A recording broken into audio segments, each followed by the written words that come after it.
क्या सच में देवी पार्वती और शिव जी के विवाह के लिए कामदेव को भस्म होना पड़ा था? क्या है भोलेनाथ और शक्ति का रूप माने जाने वाली पार्वती की विवाह कथा? क्या अनजाने में की गई शिव पूजा का फल मिलता है? क्या कहती है पौराणिक कथा? क्या है महाशिवरात्रि का महत्व?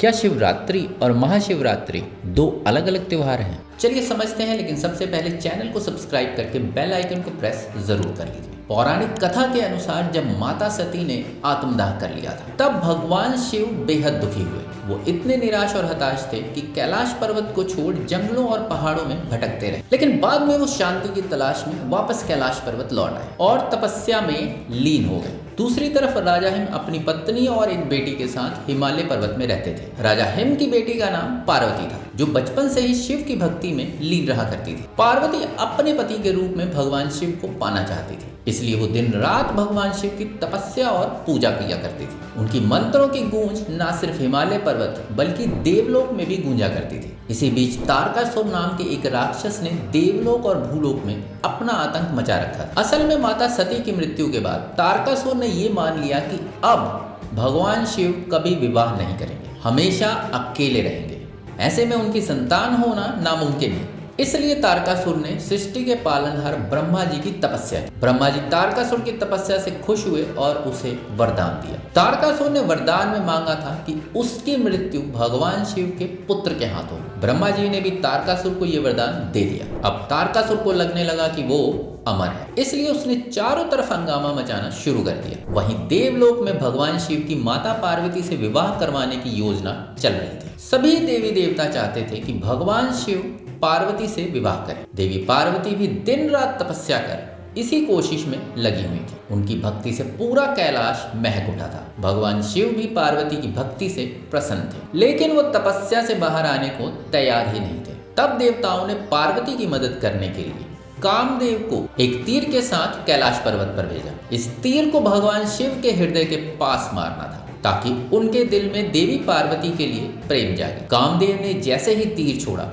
तपस्या में लीन भगवान शिव ने उसे भांप लिया और उनकी तीसरी आंख खुल गई, जिस वजह से कामदेव और उनका तीर वहीं भस्म हो गया। ये सुनने के बाद भी देवी पार्वती ने हार नहीं मानी, बल्कि अब वो कैलाश पर्वत पर योगिनी बनने के लिए चली गई और शिव जी की तरह ही ध्यान मग्न हो गई। तब शिव जी ने पार्वती की परीक्षा लेने का फैसला किया। वो एक साधु का रूप ले पार्वती के पास पहुंचे और भगवान शिव को भला बुरा कहने लगे। उन्होंने कहा कि शिव वैसे नहीं हैं जैसा आप उन्हें समझती। पार्वती, जो पहले से ही शिव जी को अपना स्वामी मान चुकी थी, उस साधु की ऐसी बातों से बहुत नाराज हुई। उन्होंने तुरंत साधु को चुप करवा दिया। ये देखकर साधु यानी शिव जी अपने असली रूप में आ गए। पार्वती की भक्ति से खुश होकर बोले, मैं समुद्र हूँ और तुम लहर, तुम प्रकृति हो और मैं पुरुष। इस तरह भगवान शिव ने देवी पार्वती को आखिरकार अपनी पत्नी के रूप में स्वीकार किया। सभी देवी देवता और शिवगण खुशी में झूम उठे और खुशी खुशी देवी पार्वती और शिव का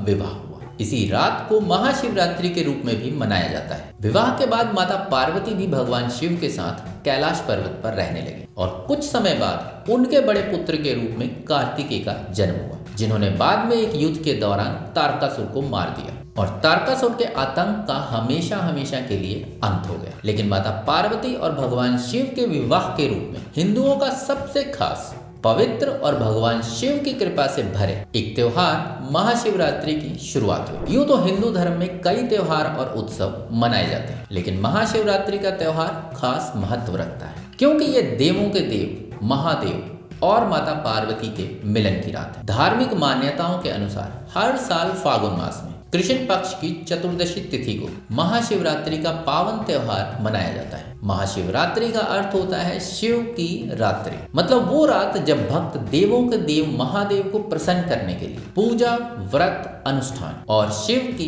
भक्ति करते हैं। और माता पार्वती प्रभु शिव के विवाह की रात को जोर शोर से मनाते हैं। हालांकि महाशिवरात्रि और इसके व्रत से जुड़ी एक और कथा है जो खूब प्रचलित है। कहते हैं कि पौराणिक काल में एक शिकारी रहता था, उसका नाम चित्रभानु था। वो एक भरे पूरे परिवार के साथ जंगल में रहता था। बचपन से ही चित्रभानु ने कोई भी अच्छा कार्य नहीं किया था। वो स्वभाव से भी बहुत गुस्सैल, कठोर और निर्दयी था। काम भी बुरे ही करता था। वो रोजाना जंगल में जाता और हिरन समेत तमाम जानवरों का शिकार कर अपने परिवार का पेट भरता था। साथ ही पैसों के लालच में आसपास के घरों में चोरियां भी करता था। इसी बीच महाशिवरात्रि का त्योहार आया, लेकिन चित्रभानु को इस त्योहार के बारे में कोई जानकारी नहीं थी। उस दिन उसके घर में खाने को कुछ भी नहीं था, इसलिए उसके माता पिता और पत्नी खाने की मांग करने लगे। ये देख चित्रभानु भी जंगल में निकल गया, लेकिन उसे कोई भी जानवर नहीं मिला जिसका वो शिकार कर सके। जंगल में यूं ही घूमते घूमते उसे शाम हो गई, इसलिए वो परेशान हो गया कि अपने परिवार का पेट वो कैसे भरेगा। ये सोचते हुए वो नदी के किनारे गया और एक बेलपत्र के पेड़ पर जाकर बैठ गया। उसे विश्वास था कि जंगल का कोई न कोई जानवर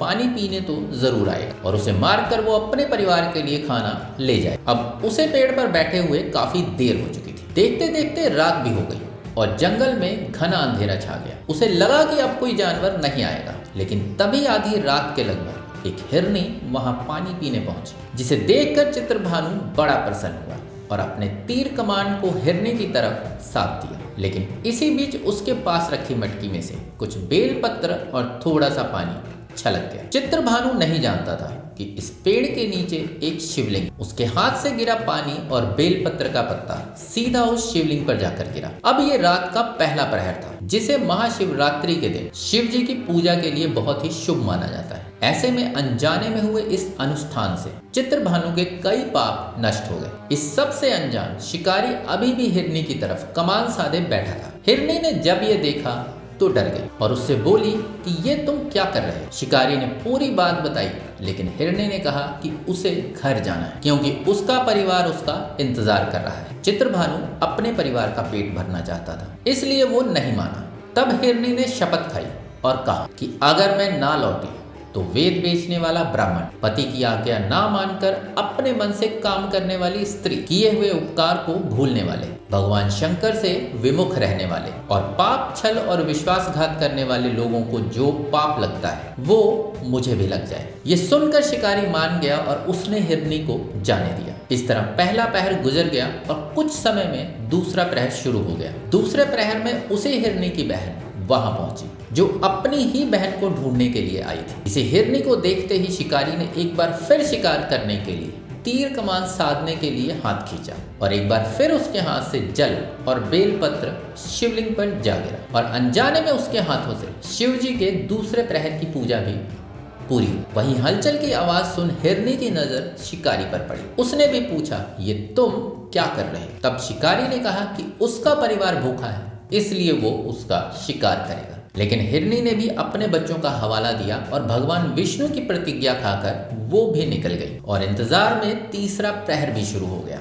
भानु को लगा कि वो हिरनियां अब नहीं आएंगी, इसलिए वो आसपास उनकी तलाश करने लगा। इसी बीच उसे एक हिरन नजर आया जो काफी तंदुरुस्त था। शिकारी ने सोचा कि इसका शिकार तो करके रहूंगा। वो एक बार फिर पेड़ पर चढ़ा और तीर कमान साधने के लिए हाथ खींचा। अब तक तीसरे प्रहर की शुरुआत हो चुकी थी और सौभाग्य से उसके हाथ से पानी और बेलपत्र एक बार फिर शिवलिंग पर जा गिरा। हिरन को भी आवाज सुन भानु नजर आया और वो भी उसे वचन देकर हिरनियों की तरह वहां से निकल गया। ये सभी हिरन एक ही परिवार के थे। ये सब जब एक दूसरे के साथ मिले और अपने अपने साथ घटी घटना बताई तो इन्होंने फैसला किया कि वो भानु के पास जाएंगे, इसलिए वो बच्चों को वहीं छोड़कर निकल गए। दूसरी तरफ भगवान शिव चित्रभानु के हाथों से अनजाने में हुई इस पूजा से बेहद प्रसन्न थे। इसके चलते भानु का सारा पाप भी नष्ट हो चुका था। अब सभी हिरन आगे बढ़ते हैं, लेकिन तभी उन्होंने देखा कि उनके बच्चे भी पीछे पीछे आ रहे हैं, क्योंकि वो माता पिता और परिवार के बिना नहीं रहना चाहते थे। इस तरह हिरन का पूरा परिवार भानु के पास पहुंचा।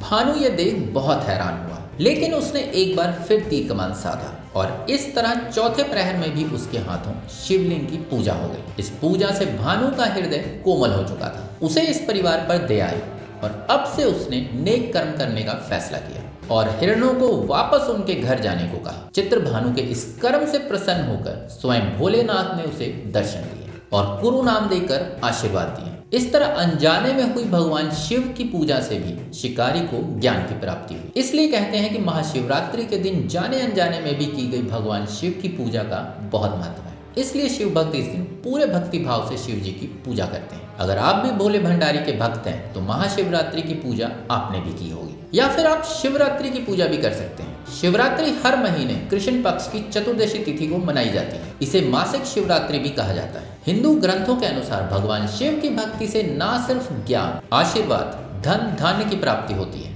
बल्कि व्यक्ति निडर भी बनता है और उसका जीवन खुशियों से भर जाता है। अगर आप भी शिव भक्त हैं तो कमेंट में जय भोले भंडारी लिखना बिल्कुल ना भूलें। वीडियो पसंद आई तो लाइक शेयर करके चैनल को सब्सक्राइब और बेल आइकन को प्रेस जरूर कर लीजिए। मिलता हूँ अगली वीडियो में, तब तक के लिए नमस्कार।